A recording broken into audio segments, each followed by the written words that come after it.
وکیل بننے کے بعد جو میرے پاس سب سے پہلا کیس آیا وہ ایک معصوم حافظ قرآن لڑکی کا تھا، جس کے ساتھ کسی درندے نے اس قدر زیادتی کی تھی کہ اب وہ لڑکی اسپتال میں زندگی اور موت کی جنگ لڑ رہی تھی۔ اگر عدالت اس مجرم کو 70 بار سزائے موت کا حکم سناتی تو کم تھا۔ اس لڑکی کی ماں میرے قدموں میں نے سر کی چادر چھپائے رو رہی تھی، اور میں اس سے وعدہ کیا تھا کہ میں ان کی بیٹی کو انصاف دلاؤں گا۔ میں نے جب اس کیس کی تصدیق کی تو معلوم ہوا کہ وہ لڑکی حافظ قرآن ہونے کے ساتھ ساتھ 5 وقت کی نماز اور ہر وقت پردے میں رہنے والی لڑکی تھی۔ ایسا سب ہونے کے باوجود بھی اس لڑکی کو ہوس کا نشانہ بنا دیا گیا۔ اس لڑکی کا نام ہانیہ تھا۔ ہانیہ کی ماں نے بتایا کہ اس کے شوہر کو ایک کوٹھی پر ڈرائیور کی جاب کرتا تھا۔ ہانیہ کی ماں اور اس کی بیٹی بھی اس کوٹھی پر ملازمہ کا کام کرتے تھے۔ ایک روز اس کے شوہر کا ایکسیڈنٹ ہوا اور وہ اس کی ماں اور ہانیہ کو رہنے کے لیے دے دیا گیا۔ ہانیہ کی ماں سارا دن کوٹھی کا کام کرتی اور رات میں آرام کرنے کے لیے اپنے کوارٹر میں آ جاتی۔ انویسٹیگیشن کرتے ہوئے مجھے یہ معلومات ملی کہ کوٹھی کے مالک کا ایک جوان اور عیاش لڑکا تھا جو کہ اپنے باپ کے ٹکڑوں پر پل کر اپنی سہولیات کا ناجائز فائدہ اٹھاتا تھا۔ ہانیہ کی ماں کا کہنا تھا کہ اعجاز اکثر ہانیہ کو تنگ کیا کرتا تھا۔ جب بھی ہانیہ اپنی ماں کو اعجاز کی حرکتوں کے بارے میں بتاتی تو ہانیہ کی ماں ہانیہ کو ہی ڈانٹ کر چپ کروا دیتی اور کہتی کہ تم اعجاز پر الزام لگا رہی ہو، ایک ہی گھر میں ہیں ہمارے پاس، وہ بھی اگر چھن گیا تو ہم کہاں جائیں گے، کہاں رہیں گے۔ ہانیہ کی اماں کا کہنا تھا کہ میں اس ڈر اور خوف کی وجہ سے ہمیشہ ہی ہانیہ کو جھوٹا ثابت کر دیتی اور اسے ڈانٹ ڈپٹ کر چپ کروا دیتی اور سختی سے منع کرتی کہ اس بات کا ذکر کسی سے بھی نہ کیا جائے۔ اعجاز اکثر ہانیہ کے ساتھ چھیڑا چھاڑی کرتا نظر آتا، لیکن ہانیہ کی ماں ہمیشہ اس بات پر پردہ ڈال دیتی۔ ہانیہ کی ماں کا کہنا تھا کہ وہ نہیں جانتی تھی کہ اعجاز ایک دن اس قدر گھٹیا حرکت پر اتر آئے گا، میری بیٹی کی زندگی ہی برباد کر دے گا۔ کیس جتنا سیدھا نظر آ رہا تھا اتنا ہی الجھا ہوا دکھائی دے رہا تھا۔ میں نے بہت ہمت کر کے اس کیس کے لیے حامی بھر لی۔ آج میں ہانیہ کا بیان لینے کے لیے ہاسپٹل جانا چاہتا تھا۔ جیسے ہی ہاسپٹل پہنچا تو ہانیہ بہت چلا رہی تھی، چیخ چیخ کر پورا ہاسپٹل سر پر اٹھایا ہوا تھا۔ ڈاکٹر سے پوچھنے پر معلوم ہوا کہ جس نے لڑکے نے ہانیہ کو اپنی ہوس کا نشانہ بنایا تھا وہ لڑکا ہانیہ کو دھمکانے کے لیے ہاسپٹل آیا تھا۔ ہانیہ اور اس کی ماں کو لڑکا دھمکا کر گیا تھا اور اسے دیکھتے ہی ڈاکٹر کے کہنے کے مطابق ہانیہ آپے سے باہر ہو گئی۔ ہانیہ کا جی چاہ رہا تھا کہ سب مردوں کو ایک ساتھ اکٹھا کر کے آگ لگا دیا۔ ہانیہ کی جو حالت میں نے دیکھی تھی، اس حالت میں تو اس سے بیان لینا مشکل ہی نہیں بلکہ ناممکن سا لگ رہا تھا۔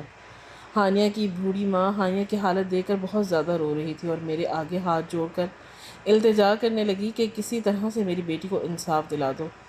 میں نے بوڑھی ماں کا تسلی دیتے ہوئے کہا کہ اس کو کسی طرح کنٹرول کریں، تبھی میں اس سے جان پاؤں گا کہ آخر کار اس کے ساتھ یہ واقعہ ہوا کیسے ہے۔ جب تک مجھے پوری بات کا پتہ نہیں چلے گا تب تک میں اس کے لیے کچھ بھی نہیں کر پاؤں گا۔ میں نے جتنی معلومات حاصل ہوئی تھی اس کو لے کر کیس عدالت میں دائر کر دیا۔ عدالت میں کیس دائر کرنے کے بعد مجھے ہانیہ کا بیان لینا تھا جو کہ ابھی اس کی حالت میں ناممکن تھا۔ ساری ساری رات ہانیہ کے بارے میں سوچتا رہتا اور اس انتظار میں تھا کہ کب ہانیہ اپنے ہوش سنبھالے اور مجھے اپنے بارے میں سب کچھ بتائے تاکہ میں کیس کو آگے بڑھا سکوں۔ ابھی جتنی معلومات تھی اس معلومات کے مطابق تو میں نے کوٹھی کے مالک کے بیٹے کو اریسٹ کروا دیا تھا کیونکہ شک کی بنا پر اسے پکڑا گیا تھا، لیکن وہ اچھے خاصے امیر خاندان سے تعلق تھا تو اس لیے جیل سے چھوٹنا اس کے لیے مشکل نہیں تھا۔ اس لڑکے کے وکیل نے بھاگ دوڑ کر کے اس لڑکے کو پولیس اسٹیشن سے ضمانت کے طور پر چھڑوا لیا تھا اور یہ بات مجھ سے برداشت نہیں ہو رہی تھی کیونکہ میں جب ہانیہ کی حالت کے بارے میں سوچتا اور اس کی بوڑھی ماں کے بارے میں سوچتا تو میرے رونگٹے کھڑے ہو جاتے تھے اور مجھے بے حد غصہ آتا تھا کہ یہ گناہ گار ہو کر بھی کھلم کھلا گھوم رہا ہے، آزادی سے سانس لے رہا ہے۔ میرا بس نہیں چلتا تھا کہ میں اعجاز کی سانسیں ہی چھین لوں۔ آج صبح میں جب آفس جانے کے لیے تیار ہوا تھا تو مجھے ہاسپٹل سے ایک فون آیا۔ یہ فون ہانیہ کی ماں نے کروایا تھا۔ ہانیہ کی ماں مجھ سے یہ کہہ رہی تھی کہ جلد ہاسپٹل آ جاؤں کیونکہ ہانیہ کی رپورٹس آ چکی تھی اور ہانیہ کی طبیعت بھی بہت زیادہ خراب تھی۔ ہانیہ نے بھی جواب دے دیا تھا۔ میں ہانیہ کی ماں کی کال سن کر بہت زیادہ پریشان ہو گیا کیونکہ وہ بے حد رو رہی تھی۔ میں جلدی سے تیار ہو کر آفس جانے کے لیے نکلا۔ گھر سے نکلا تو اماں نے آواز دے کر ناشتے کے لیے بلا لیا۔ میں ناشتہ کرنے بیٹھا تو میری سوچیں اس کیس پر اڑی ہوئی تھی۔ میں مسلسل اس کیس کے بارے میں سوچ رہا تھا کہ اچانک سے میرے کانوں میں سدرا آپا کی آواز پڑی۔ کیا بات ہے ہارون؟ تم اتنے پریشان کیوں ہو؟ تمہارے چہرے پر پریشانی صاف دکھائی دے رہی ہے۔ سدرا نے مجھ سے پوچھا۔ میں نے ہانیہ کے کیس کے بارے میں سب کچھ بتا دیا۔ سدرا تو بتا دیا تو میں نے یہ سوچا کہ ہو سکتا ہے اس کیس میں سدرا آپا ہی میری کوئی مدد کر سکیں۔ سدرا آپا نے بڑی تسلی سے میری ساری بات سنی اور اس کے بعد مجھ سے کہنے لگی کہ اس پیشنٹ سے میں خود ملنا چاہتی ہوں۔ مجھے پوری امید ہے کہ میں اس لڑکی کو بیان دینے کے قابل بنا دوں گی۔ مجھے یہ جان کر بہت تسلی ہوئی اور خوشی بھی کہ سدرا آپا اس کیس میں میرا ساتھ دیں گی۔ میں نے سدرا آپا سے کہا کہ آپ جلد سے ناشتہ کر لیں، پھر ہم اکٹھے ہی ہانیہ سے ملنے ہاسپٹل چلیں گے۔ میں بہت زیادہ مطمئن تھا کیونکہ اب مجھے یہ کیس حل ہوتا نظر آ رہا تھا۔ میں نے اور سدرا نے ناشتہ کیا اور ہاسپٹل کے لیے ہی گاڑی میں نکل گئے۔ ہاسپٹل پہنچے تو ہانیہ کی اماں ہمیں مجھے دیکھتے ہی چیخو پکار کرنے لگی اور مجھ سے کہنے لگی کہ ڈاکٹر نے ہانیہ کا علاج کرنے سے انکار کر دیا۔ میں نے اور سدرا آپا نے بوڑھی اماں کو تسلی دیتے ہوئے چپ کروایا۔ سدرا آپا تیز قدم چلتی ہوئی ہانیہ کی طرف جانے لگی۔ ڈاکٹر ہانیہ کو آکسیجن لگا رہے تھے۔ ہانیہ کی سانس ٹوٹ رہی تھی۔ اب ہانیہ کی حالت دیکھ کر میں بہت ہی زیادہ گھبرا گیا تھا، لیکن کسی نے سچ ہی کہا ہے کہ جس کو اللہ تعالیٰ زندگی دے اس سے کچھ ہی نہیں ہو سکتا۔ ہانیہ کی سانس ایک دم سے بحال ہونا شروع ہو گئی اور ڈاکٹر کو امید کی کرن نظر آنے لگی۔ سدرا آپا نے مجھ سے کہا کہ تم آفس جاؤ، ہانیہ کو ہوش آئے گا تو میں اس سے خود ہی ہینڈل کر لوں گی۔ میں بھی بے فکر ہو کر آفس کی طرف چلا گیا۔ جب میں آفس پہنچا تو میرے آفس کے باہر بہت زیادہ رش تھا۔ معلوم کرنے پر پتہ چلا کہ کچھ لوگ میرے آفس میں زبردستی گھس گئے تھے اور انہوں نے بہت زیادہ توڑ پھوڑ کی تھی۔ میرے آفس کا کافی سامان توڑا تھا۔ میں یہ دیکھ کر دنگ رہ گیا تھا کیونکہ میرا تو ابھی یہ پہلا کیس تھا۔ میرا تو کوئی دشمن بھی نہیں تھا جو یہ سب کام کرتا۔ یہ سارا کام ہانیہ کے دشمنوں کا تھا۔ جو ہانیہ کے دشمن تھے وہی میرے بھی بن گئے تھے کیونکہ میں ہانیہ کا کیس لڑ رہا تھا۔ یہی وجہ تھی کہ وہ میرے بھی دشمن بن بیٹھے تھے۔ چوکیدار نے بتایا کہ کچھ گنڈے آئے تھے اور توڑ پھوڑ کر کے چلے گئے اور آپ کے لیے خط دے کر گئے ہیں۔ میں نے جیسے ہی خط کھولا تو اس میں صاف الفاظ میں لکھا تھا، ہانیہ کے کیس چھوڑ دو، اگر تم یہ کیس لڑے تو ہم سے برا کوئی نہیں ہوگا، ہم تمہیں جان سے مار دیں گے، تم کوئی نہ کوئی جانی نقصان اٹھا لو گے۔ اس طرح کی دھمکیوں بھرے خط سے میرے رونگٹے کھڑے ہو گئے۔ میں نے فوراً اسے سدرا آپا کو کال کی اور ان کو یہ سارا ماجرا بیان کیا۔ سدرا آپا نے مجھے سمجھایا اور کہا کہ تم پریشان مت ہو، جیسے ہی ہانیہ ہوش میں آتی ہے تو اس کے بیان کے بعد ہم آگے سوچیں گے کہ کیا کرنا ہے، لیکن تم یہ کیس چھوڑنے کا سوچنا بھی مت۔ اسی کیس سے تمہارا پورا کیریئر بھی بن سکتا ہے اور تباہ بھی ہو سکتا ہے۔ میں سدرا آپا کی بات سن کر سر پکڑ کر بیٹھ گیا۔ سمجھ سے باہر تھا کہ میں کیا کروں۔ اگر میں یہ کیس لڑتا تو وہ لوگ مجھے کوئی نقصان پہنچا سکتے تھے اور اگر میں یہ کیس چھوڑ دیتا تو میرا پورا کیریئر اس کیس پر ٹکا ہوا تھا۔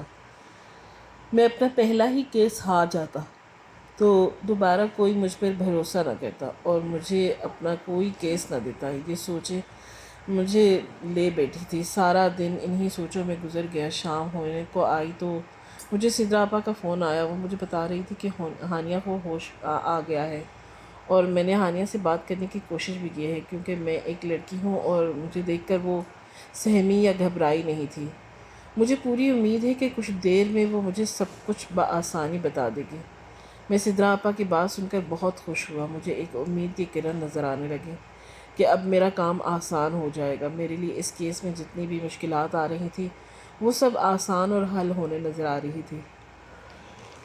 آج کا دن ایسے ہی گزر گیا۔ سدرا آپا بھی گھر آ گئی۔ آپا نے بتایا کہ ہانیہ ابھی بیان دینے کی حالت میں نہیں تھی، اسی وجہ سے میں اس سے زیادہ کچھ پوچھ نہیں سکی۔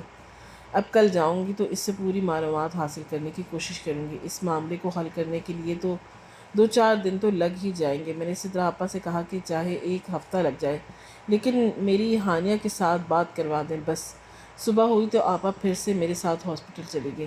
اب میں بھی آپا کے ساتھ ہی۔ ہانیہ نے مجھے دیکھا اور چیخنے لگی اور آپا کے ساتھ چپک گئی اور کہنے لگی کہ مجھے اس درندے سے بچا لیں، مجھے اس درندے سے بچا لیں۔ آپا نے محبت اور ہمدردی کے ساتھ ہانیہ کی کاؤنسلنگ کی۔ آپا نے ہانیہ کو پیار سے بتایا کہ یہ ہارون ہے جو کہ ایک وکیل ہے اور یہ میرا بھائی ہے، یہ تمہارا کیس لڑ رہا ہے۔ اگر تم اس سے ڈرو گی یا گھبرا کر اس کو کچھ بھی نہیں بتاؤ گی تو یہ کبھی بھی تمہارا کیس نہیں لڑ سکتا اور تمہارے مجرم کو کبھی بھی سزا نہیں دلوا پائے گا، اور اگر تم اسے اپنا ایک اچھا دوست مان کر اس کا ساتھ دو گی تو ہارون تمہارے گناہ گار کو سخت سے سخت سزا دلوائے گا۔ سدرا آپا کی باتیں سن کر ہانیہ کافی زیادہ سکون میں آ گئی تھی اور سدرا آپا کے ساتھ لپٹ کر اونچی اونچی رونے لگی اور کہنے لگی کہ میں بے قصور تھی، میرا کوئی قصور نہیں تھا، لیکن مجھے زمانے نے اس قدر تکلیف دی، سزا دی کہ میں ساری زندگی سر اٹھا کر نہیں جی سکتی۔ میں نے آج تک ہانیہ کا چہرہ پوری طرح نہیں دیکھا تھا۔ جب بھی ہانیہ کے سامنے جاتا اس کی چیخ و پکار سے ڈر کر اس کے سامنے سے ہٹ گیا، لیکن آج میں ہانیہ کا چہرہ مکمل طور پر دیکھ پا رہا تھا۔ ہانیہ اس قدر خوبصورت تھی کہ میری آنکھوں نے جب اس کا چہرہ دیکھا تو دیکھتا ہی رہ گیا۔ مجھے ہانیہ کی خوبصورتی پر حیرت ہو رہی تھی، مجھے حیرت اس قسمت پر ہو رہی تھی کہ وہ کس قدر خوبصورت تھی اور قسمت نے اس کے ساتھ کتنی تکلیف دہ کام کیا۔ ہانیہ اب پہلے سے بہت بہتر تھی۔ میں نے ہانیہ کی اجازت لیتے ہوئے ہانیہ سے کہا کہ کیا میں تمہارا بیان لے سکتا ہوں؟ ہانیہ نے کہا کہ جی پوچھیں، کیا پوچھنا ہے آپ کو؟ ہانیہ اب کافی بہتر نظر آ رہی تھی۔ میں نے ہانیہ سے پوچھا کہ تمہارے ساتھ یہ حادثہ کب اور کیسے پیش آیا؟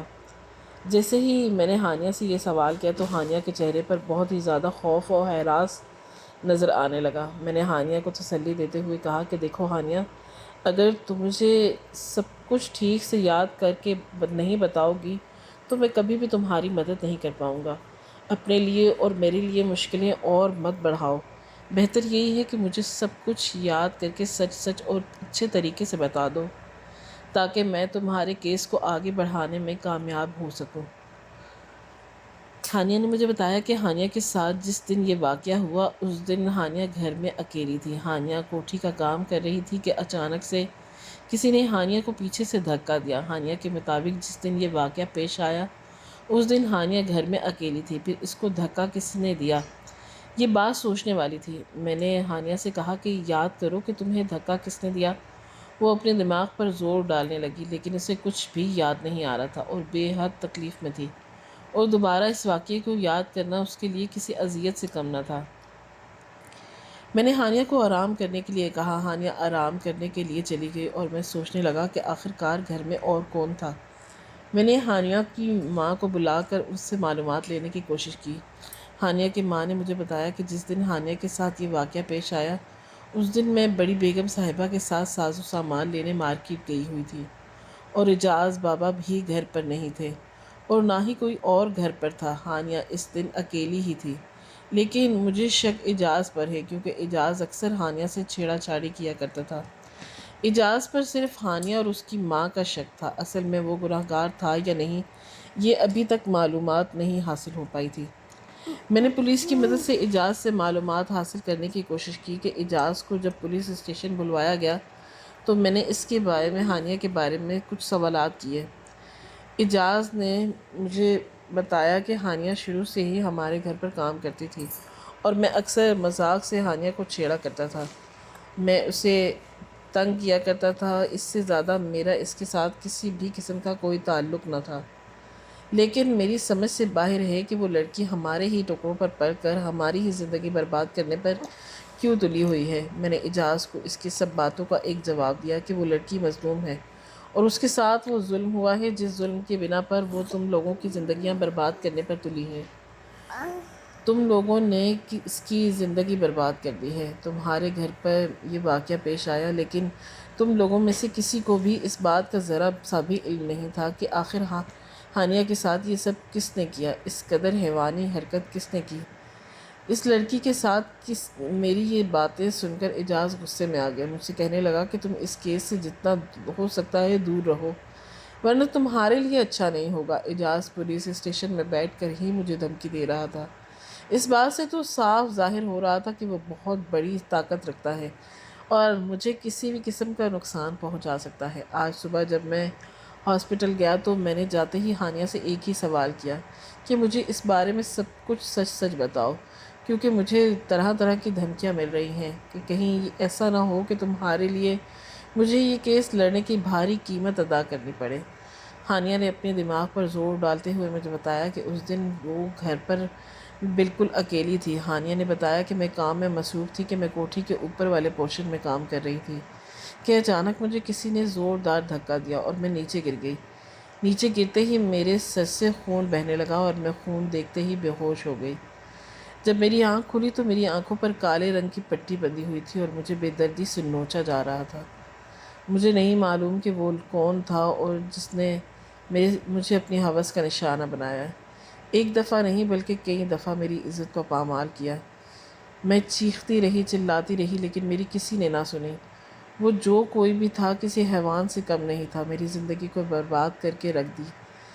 میں کبھی معاف نہیں کر سکتی ہوں۔ ہانیہ مجھے یہ بتاتے ہوئے پھوٹ پھوٹ کر رونے لگی۔ مجھے اس پر بہت ترس آ رہا تھا، دل ہی دل میں سوچ رہا تھا کہ یہ کس قدر خوبصورت ہے، اب سے کون اپنائے گا، اس سے کون شادی کرے گا، اس کی زندگی تو کسی حیوان نے برباد کر کے چھوڑ دی تھی۔ میں نے ہانیہ سے پوچھا کہ اس کے آگے پھر کیا ہوا۔ ہانیہ نے بتایا کہ میں زخموں کی تاب نہ لاتے ہوئے اور تکلیف کی وجہ سے پھر سے بے ہوش ہو گئی تھی۔ پھر جب مجھے ہوش آیا تو میں نے سب گھر والوں کو اپنے سامنے دیکھا اور میری حالت کو دیکھ کر میری ماں چیخنے چلانے لگی۔ مجھے فوراً سے پہلے ہاسپٹل لایا گیا اور مجھے ہاسپٹل لانے والا ان درندوں میں سے کوئی ایک تھا جو پہلے تو کئی گھنٹے اپنی ہوس پوری کرتا رہا اور پھر مجھے مرہم لگانے کے لیے ہاسپٹل بھی لے کر آیا۔ مجھے پوچھنے پر ہانیہ نے بتایا کہ مجھے کسی اور پر نہیں، اعجاز پر شک ہے، کیونکہ اعجاز میرے ساتھ بدسلوکی کرنے کی کوشش کرتا رہا اور اکثر مجھے تنگ کرتا رہا تھا، اس لیے میرا شک صرف اور صرف اعجاز پر ہے۔ اعجاز کے علاوہ اس گھر میں ایک اور مرد ہے جو کہ بڑے صاحب ہیں، اور بڑے صاحب نے ہمیشہ مجھے اپنی اولاد کی طرح سمجھا ہے۔ بڑے صاحب مجھ سے بہت محبت کرتے ہیں۔ انہوں نے تو کبھی بھی میرے منہ سے نکلی بات کو نہیں ٹالا تھا اور میرے باپ کی جگہ ہیں، اس لیے میرا شک بالکل یقین ہے کہ میرے ساتھ جو بھی کچھ ہوا ہے اس کے سب ذمہ دار صرف اور صرف اعجاز ہے۔ میں نے ہانیہ کا بیان اچھے طریقے سے ریکارڈ بھی کر لیا۔ اب میں نے عدالت میں ایک اپلیکیشن دی جس میں اعجاز کو گرفتار کرنے کو کہا گیا۔ میری اپلیکیشن پر اعجاز کو گرفتار تو ہو گیا، لیکن ساتھ میں بہت سے معاملات بھی خراب ہو گئے۔ سدرا آپا کو اغوا کر لیا گیا اور گھر میں بہت توڑ پھوڑ کی گئی۔ میرے آفس میں بھی جا کر بہت ہنگامہ کیا گیا۔ مجھے طرح طرح کی دھمکیاں دی گئی کہ کیس نہیں لڑوں گا، کیونکہ جو لوگ ہانیہ کی یہ حالت کر سکتے تھے وہ لوگ میری بہن کا کیا حال کرتے۔ یہ سوچ کر تو میری روح کانپ جاتی تھی۔ میں کیس تو لڑا لیکن دل سے بالکل بھی نہیں۔ یہی وجہ تھی کہ دباؤ میں آنے کے بعد میں اپنا کیس خود ہی ہار گیا تھا۔ ہانیہ کی ماں نے مجھے بہت برا بھلا کہا۔ اس کی آنکھوں میں ایک عجیب سی نفرت تھی جو میں نے اپنے لیے محسوس کی تھی۔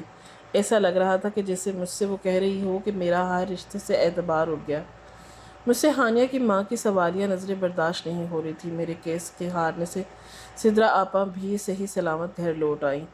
میں اپنے گھر والوں کی طرف سے مطمئن تھا، لیکن مجھے ہانیہ اور اس کی ماں کی فکر کھائے جا رہی تھی۔ میں دل ہی دل میں یہ سوچ بھی رہا تھا کہ میں کتنی بڑی غلطی کی کہ یہ دباؤ میں آ کر میں نے مظلوم لڑکی کا ساتھ نہیں دیا۔ یہ خلش میرے دل میں تھی۔ اس بات کو لے کر میرے دن رات کی نیند اڑ گئی تھی۔ میں آفس سے جانے سے پہلے روزانہ ہانیہ کی حالت معلوم کرنے کے لیے ہاسپٹل جاتا۔ ایک دن جب میں ہانیہ کی خیریت معلوم کرنے کے لیے ہاسپٹل گیا تو ڈاکٹر سے مجھے پتہ چلا کہ ہانیہ کی ماں اب اس دنیا میں نہیں رہی۔ مجھے یہ جان کر بہت تکلیف ہوئی۔ ہانیہ کی ماں کی موت کے ذمہ دار کہیں نہ کہیں میں بھی تھا۔ ہانیہ ہاسپٹل میں زیر علاج تھی۔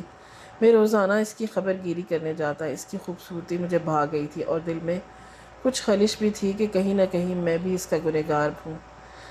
یہ جان بوجھ کر کیس ہارنے سے بھی ہانیہ کا گنہگار تھا، بس یہی سوچ کر میرے دماغ میں دن رات چلتی رہتی۔ ایک دن میں نے سوچا کہ کیوں نہ میں اپنے دل کا بوجھ ہلکا کرنے کے لیے ہانیہ سے شادی کر لوں۔ میں نے ہانیہ سے شادی کرنے کا فیصلہ کر لیا تھا۔ میرے اس فیصلے سے میرے گھر والے بالکل بھی خوش نہیں تھے۔ میرے گھر والوں نے مجھے سختی سے یہ کہہ دیا تھا کہ اگر تم نے ہانیہ سے شادی کی تو ہم تمہیں ہر چیز سے بے دخل کر دیں گے، لیکن مجھے اب کسی کی بھی کوئی فکر نہ تھی۔ میں نے اپنی ماں کو بھی یہ بات کہہ دی تھی کہ میں غلطی پر ہوں، میں نے جان بوجھ کر ہانیہ کو انصاف نہیں دلوایا، اس لیے میں اپنی غلطی سدھارنا چاہتا ہوں اور اس لڑکی کو اپنے شریک حیات بنا کر اپنی زندگی میں لانا چاہتا ہوں۔ میں نے اماں کو یہ بھی بتایا کہ ہانیہ کی اماں اب اس دنیا میں نہیں رہی اور وہ بالکل تنہا ہے، وہ کہاں جائے گی، لیکن میرے اس فیصلے میں کوئی بھی راضی نہیں ہوا۔ میں روز ہانیہ سے ملنے جاتا اور ہانیہ کو اس بات کا علم بھی نہیں تھا کہ میں کیس جان بوجھ کر ہارا تھا۔ اس بات کا علم صرف اس کی ماں کو تھا، جو کہ اب اس دنیا میں نہیں تھی۔ ہانیہ مجھ سے مانوس ہوتی چلی گئی اور میں اب ہانیہ کے ٹھیک ہونے کا انتظار کرنے لگا۔ جیسے ہی ڈاکٹر نے مجھے یہ خوشخبری سنائی کہ ہانیہ اب بالکل ٹھیک ہے، تو میں نے ہانیہ کو شادی کے لیے پرپوز کیا۔ میرے اس فیصلے پر پہلے تو ہانیہ نے صاف انکار کر دیا، پھر جب اس نے دیکھا کہ اس کے آگے پیچھے اب کوئی نہیں ہے، اس کا کوئی سہارا نہیں ہے، نہ ہی کوئی ٹھکانہ بچا ہے، تو اس نے مجبوراً مجھ سے شادی کے لیے ہاں کر دی۔ میں ہانیہ کو اپنے گھر دلہن بنا کر اپنے گھر لے آیا۔ میرے گھر والے ہانیہ سے سخت نفرت کرتے تھے اور مجھے بات بات پر کہتے تھے کہ یہ بدکردار عورت ہے، تم اسے دلہن بنا کر ہمارے گھر لے آئے ہو، اور طرح طرح سے اسے تکلیفیں پہنچانے کی کوشش کرتے تھے۔ میں اپنے گھر والوں کو سمجھا سمجھا کر تھک گیا تھا کہ ہانیہ کے ساتھ ایسا ظلم نہ کریں، بن ماں کی بچی ہے، اس کے ساتھ اس قسم کی کوئی بھی حرکت نہ کریں کہ اس کا دل دکھے۔ ہانیہ بے حد خوبصورت تھی اور میں نے ہانیہ کو دل سے اپنا لیا تھا۔ اب گھر والوں کی نفرت کی وجہ سے میں ہانیہ کو الگ گھر لے کر دے رہا تھا اور ہم ایک اچھی زندگی گزار رہے تھے۔ ہانیہ اکثر اداس رہتی تھی، میں اسے خوش کرنے کے لیے طرح طرح کی کوششیں بھی کرتا تھا اور اس کا ہر طرح سے ساتھ بھی دے رہا تھا۔ اسے کسی بھی قسم کی کوئی کمی محسوس نہ ہو اور اسے کبھی بھی اپنی گزری ہوئی زندگی کے بارے میں کوئی بات یاد نہ رہے۔ ہانیہ بھی شاید مجھے دل سے قبول کرنے لگی تھی۔ ہانیہ بھی آہستہ آہستہ میری پرواہ کرنے لگی تھی، میرے کھانے پینے کا، میرے کپڑوں کا خیال رکھنے لگی تھی۔ اب ہم دونوں کے بیچ کوئی بھی ایسی خلش نہ تھی کہ جس کی وجہ سے ہم دونوں ایک دوسرے سے دور رہتے۔ اب ہمارے بیچ ایک میاں بیوی والا رشتہ قائم ہو چکا تھا اور یہ رشتہ اعتماد کا تھا، لیکن میرے دل میں ابھی بھی ایک خلش تھی جو میں چاہتا تھا کہ ہانیہ سے بیان کروا دوں۔ میں اس کا کیس جان بوجھ کر ہارا تھا، لیکن ڈرتا تھا کہ ہانیہ مجھے چھوڑ کر چلی نہ جائے، کیونکہ اس کی ماں کی موت کی وجہ بھی یہی تھی، اور اس لیے یہ بات سوچ کر میں گھبرا جاتا تھا کہ ہانیہ کہیں مجھے چھوڑ کر چلی نہ جائے، لیکن میں مجبور تھا۔ یہ کوئی نہیں جانتا تھا کہ میں وقت کا انتظار کرنے لگا کہ جب وقت آئے گا اور مجھے لگے گا کہ ہانیہ کو سچ بتا دینا چاہیے تو میں ہانیہ کو سچ بتا دوں گا۔ ہانیہ میرے ساتھ بہت خوش تھی، ہم خوشگوار زندگی گزار رہے تھے۔ ہانیہ اب امید سے تھی۔ میں یہ خبر سن کر بے حد خوش ہوا، کیونکہ میں باپ بننے جا رہا تھا۔ دنیا کی ساری خوشیاں ایک طرف اور باپ بننے کی خوشی ایک طرف تھی۔ میں ہانیہ کو ہر طرح سے خوش رکھنا چاہتا تھا، اس لیے میں دن رات ہانیہ کے آگے پیچھے منڈلاتا رہتا۔ میں نے سدرا آپا کو یہ خبر سنائی کہ وہ پھپھو بننے والی ہیں، تو سدرا آپا نے بھی مجھے جھاڑ کر رکھ دیا اور کہنے لگی کہ تمہارا ہمارے ساتھ کسی قسم کا کوئی رشتہ نہیں۔ جب تک تم اس بدکردار لڑکی کو چھوڑ نہیں دیتے تب تک فون کرنے کی کوشش بھی مت کرنا۔ مجھے اپنے گھر والوں سے اس رویے کی بالکل توقع نہیں تھی۔ مجھے بہت دکھ ہوا ان کے اس رویے پہ، لیکن آج میں بے حد خوش تھا، کیونکہ آج میں ہانیہ کے ساتھ بچے کی شاپنگ کرنے کے لیے بازار جا رہا تھا۔ ہانیہ بچے کی شاپنگ کر کے بہت زیادہ خوش ہو رہی تھی۔ صبح میں جب آفس جانے لگا تو ہانیہ نے مجھے ناشتہ کروایا۔ میں ناشتہ کرتے ہوئے چپ چاپ بیٹھا تھا کہ ہانیہ نے مجھ سے پوچھا کہ اب آپ چپ چپ لگ رہے ہیں، میں کیا کوئی پریشانی والی بات ہے؟ تو میں نے ہانیہ سے کہا کہ نہیں، آج میری طبیعت کچھ ٹھیک نہیں لگ رہی۔ ہانیہ مجھ سے کہنے لگی تو پھر آپ آج چھٹی کر لیں، آپ آفس نہ جائیں، لیکن میں نے ہانیہ سے کہا کہ نہیں، مجھے آج ضروری کام ہے، اس لیے آفس جانا لازمی ہے۔ میں تیار ہو کر ناشتہ کرنے کے بعد آفس چلا گیا۔ آج میری طبیعت کچھ ٹھیک نہیں تھی۔ کافی دیر آفس میں کام کرنے کے بعد میرا دل بہت گھبرا رہا تھا۔ میں نے گاڑی نکالی اور گھر کی طرف جانے لگا۔ میں آج اچانک گھر آیا تھا، تو گھر آتے ہی جیسے میں نے دروازہ کھولا، سامنے نظر پڑتے ہی میرے ہوش اڑ گئے، کیونکہ میری بیوی اور اعجاز کا باپ کمرے میں تھے۔ اعجاز کا باپ میری بیوی کے آگے ہاتھ جوڑ کر بیٹھا ہوا تھا اور معافی مانگ رہا تھا۔ میں اعجاز کے باپ کو دیکھ کر بے حد حیران ہوا تھا۔ جیسے ہی میں نے کمرے کا دروازہ کھولا تو میری بیوی دوڑ کر میری طرف آ گئی اور وہ بہت زیادہ رو رہی تھی۔ اعجاز کا باپ میرے پاس آیا اور مجھ سے کہنے لگا کہ میں ہاتھ جوڑ کر تم دونوں سے معافی مانگنا چاہتا ہوں۔ میں تم دونوں کا گنہگار ہوں۔ مجھے اس کی کوئی بھی بات سمجھ نہیں آ رہی تھی۔ میں یہ سمجھ نہیں پا رہا تھا کہ جو کیس انہوں نے مجھے دھمکا کر ہرایا تھا، شاید اس کیس کے بارے میں ہی معافی مانگ رہے تھے۔ میں اپنے آپ میں گھبرا گیا تھا کہ جو بات آج تک میں نے ہانیہ سے چھپائی ہوئی تھی، یہ وہ بات ہانیہ کے سامنے ظاہر کر دے گا تو پتہ نہیں ہانیہ میرے ساتھ کیسا سلوک کرے گی۔ لیکن معلوم یہی ہوا کہ کچھ تھا۔ اعجاز کا باپ مسلسل رو رہا تھا اور ہاتھ جوڑ کر مجھ سے معافی مانگ رہا تھا۔ ہانیہ نے مجھ سے کہا کہ مجھے کوئی بات سمجھ نہیں آ رہی کہ مالک مجھ سے کیوں معافی مانگ رہے ہیں۔ قصور تو سارا اعجاز کا تھا، لیکن مالک اس طرح کیوں زاروں قطار رو رہے ہیں۔ میں نے اعجاز کے بات کو پکڑ کر بیڈ پر بٹھایا اور اس سے پوچھنے لگا کہ آخر بات کیا ہے؟ آپ اس طرح معافی کیوں مانگ رہے ہیں؟ تو اس نے مجھے اس حقیقت سے آگاہ کیا کہ جس سے میں نے اور ہانیہ دونوں ہی بے خبر تھے۔ اس نے ہی ہمیں ایک ایسی حقیقت بتائی جس سے ہمارے رونگٹے کھڑے ہو گئے۔ ہانیہ چیخ چیخ کر رونے لگی۔ اعجاز کے باپ نے بتایا کہ اس دن اعجاز گھر نہیں تھا۔ میں اپنے آفس کی ایک فائل گھر پر بھول گیا تھا۔ جب میں وہ فائل لینے گھر آیا تو میں نے ہانیہ کو کام کرتے دیکھا اور میری نیت ہانیہ پر خراب ہو گئی اور ہانیہ کے ساتھ بدسلوکی کرنے کے لگا اور گھنٹوں ہانیہ کو اپنی ہوس کا نشانہ بناتا رہا۔ اعجاز کے باپ کا اتنا کہنا تھا کہ ہانیہ چیخ کر رونے لگی اور اس کا گریبان پکڑ کر کہنے لگی کہ آخر میں نے تمہارا کیا بگاڑا تھا؟ میں تو تمہیں اپنا باپ کی جگہ سمجھتی تھی اور تم نے میرے ساتھ اتنا بڑا ظلم کیا۔ اعجاز کا باپ روتا رہا اور کہتا رہا کہ مجھے معاف کر دو، میرا سارا کاروبار تباہ ہو گیا، میں تمہارے ساتھ ظلم کیا تھا، اللہ تعالیٰ نے مجھے اس کی کڑی سزا دی، میری بیوی مجھے چھوڑ کر چلی گئی، میرا اعجاز اس دنیا سے چلا گیا۔ جب یہ بات سنی تو ہمارے پاؤں تلے سے زمین نکل گئی۔ ہانیہ روتے روتے ایک دم سے خاموش ہو گئی اور کہنے لگی کہ اعجاز کو کیا ہو گیا تھا؟ اعجاز کے باپ نے بتایا کہ اعجاز کا کار ایکسیڈنٹ ہوا اور کل اس کی موت ہو گئی۔ میری دنیا اجڑ گئی اور میرے گناہ میرے آگے آ گئے، اس لیے میں تم سے اپنے گناہوں کی معافی مانگنے آیا ہوں۔ اعجاز کے باپ کی یہ باتیں سن کر میں نے ہانیہ کو وہ سچائی بتائی جو آج تک ہانیہ سے چھپائی ہوئی تھی۔ ہانیہ سن کر تھوڑی خفا تو ہوئی، لیکن وہ اس بات کو سمجھ چکی تھی کہ میری بہن کی عزت بھی داؤ پر لگی ہوئی تھی۔ میں نے ہانیہ سے کہا کہ وہ مجھے بھی معاف کر دے۔ ہانیہ نے مجھے معاف کر دیا، لیکن اعجاز کے باپ کو معاف نہیں کیا۔ میرے لاکھ سمجھانے پر بھی ہانیہ نے کہا کہ میں اسے کبھی بھی معاف نہیں کروں گی اور اسے گھر سے جانے کے لیے کہہ دیا اور وہ روتا ہوا گھر سے چلا گیا، لیکن ہانیہ کی معافی کو حاصل نہیں کر سکا۔ آج اللہ تعالیٰ نے مجھے ایک چاند سا بیٹے سے نوازا ہے۔ میں اور ہانیہ اپنی ماضی بھول چکے ہوں اور ایک بہت اچھی زندگی گزار رہے ہیں۔ میرے بیٹے کی پیدائش پر میرے گھر والوں نے ہانیہ کو اپنا لیا اور اب ہم ایک ساتھ ایک ہی گھر میں رہتے ہیں۔ ہانیہ اپنے ماضی کو کبھی بھی یاد نہیں رکھنا چاہتی اور میرے ساتھ خوشگوار زندگی گزار رہی ہے۔